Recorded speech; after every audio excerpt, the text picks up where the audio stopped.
In this video, we will be comparing two people. Now, some people have said that they are similar, and some people said that this comparison is not valid.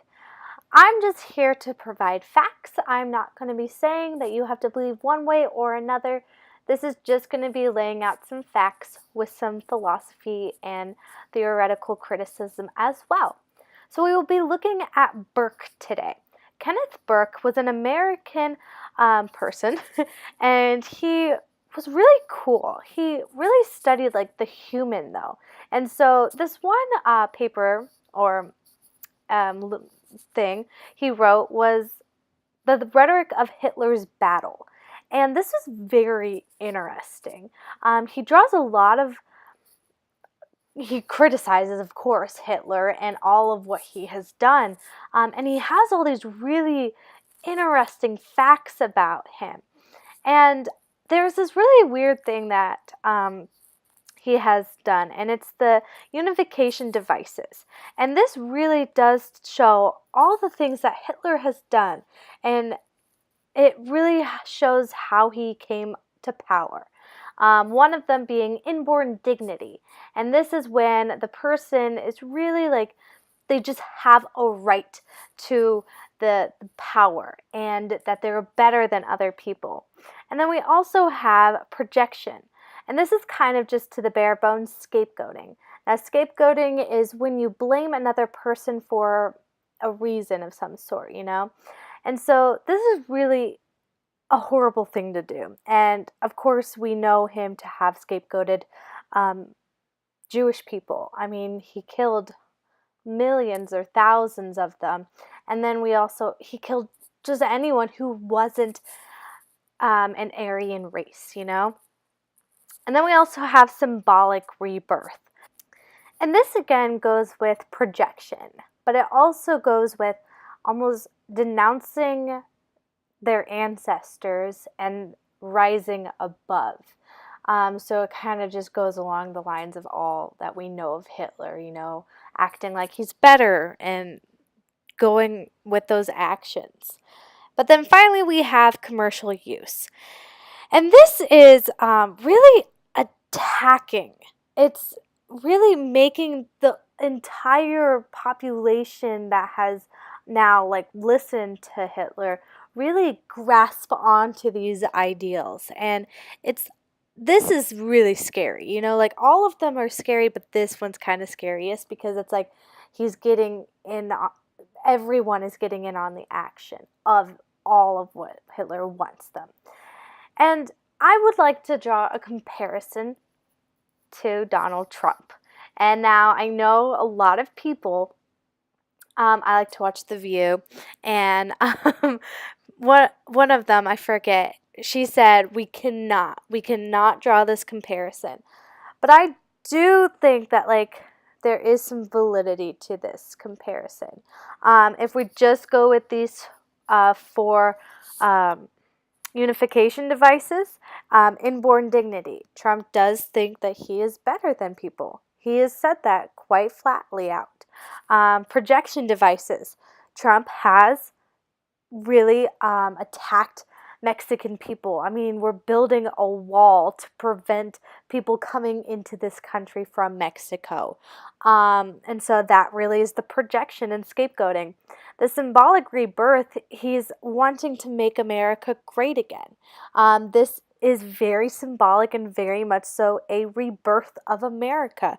And the commercial use, he has rallied Americans to be with him and fight with him. And we've had a spike of hate crimes in America today. And so we can see this commercial use has really taken off.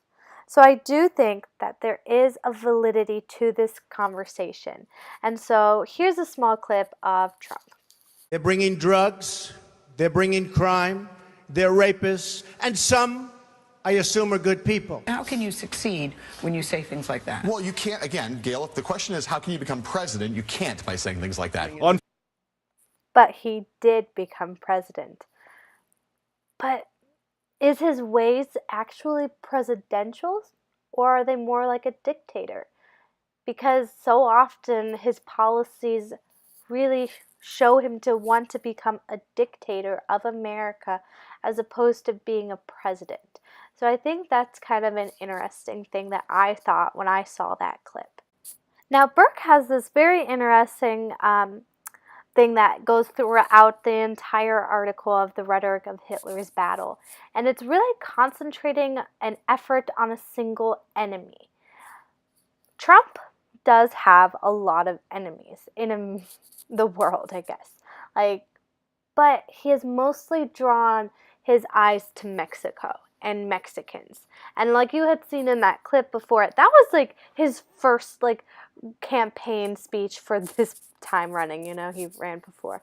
But it's just so interesting to see that he did become president and he did succeed off of those messages and that rhetoric. And it really was interesting to see that Americans latched on to that scapegoating. And Burke also explains how Hitler alienated Jewish people. And we call in America today illegals. That's what the term that we use. And that is one of the most horrifying terms I think I've ever heard. I mean, calling a person illegal is just, it hurts. And this does go back to Hitler and him alienating the Jewish community and denouncing them as human beings, and his treatment of the Jewish people and anyone who stepped in his way really conveyed that. And so I wanted to show you this clip of Hitler really showing his true feelings towards the Jewish people and how he had created this hatred towards them and this alienation and scapegoating of them. Described as one of the most significant Nazi-era documents ever acquired, this letter is believed to be Adolf Hitler's first written comments calling for the annihilation of Jews, and it's signed by Hitler himself. It's just been bought for $150,000, and it's gone on display in the Museum of Tolerance in Los Angeles. The letter was penned decades before the Holocaust in 1919, when Hitler was a German soldier, but it reveals his early hatred of Jewish people. In one section, he writes that Jews should be denied rights, with the final aim being the uncompromising removal of Jews altogether. It's remarkably important because nothing exists with Hitler's signature that ties him to the catastrophe of the Shoah, of the Holocaust. This document, written in 1919 and signed by Hitler, shows that it was his idea. The museum invited a handful of Holocaust survivors to the unveiling of the document this week. For them, it was an emotional day. Hatred is the most dangerous poison on earth. I really like that clip because of the last lady, when she explains hatred. Because that's what we see in America today. With the spike of hate crimes going on, this hatred is really horrible. And we had just had an anti-Semitic act not too long ago in America. And it shows that we haven't progressed, And so it's just really sad to see that this type of leader can still rise up. And so, yes, I do believe that this comparison is very valid. I do understand, too, Trump never has, really killed people, he hasn't gone out of his way to erase an entire identity. That's not what he's done. But his rhetoric, his messages, all of that are very similar to the way that Hitler has spoken and the way that Hitler had acted and how he rose as a leader. And so Burke really made this argument that Hitler's ideals were horrid, and how interesting, though, and that's very similar and applicable to Trump.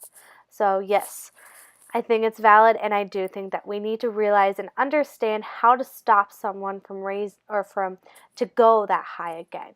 We need to end this in the future sometime.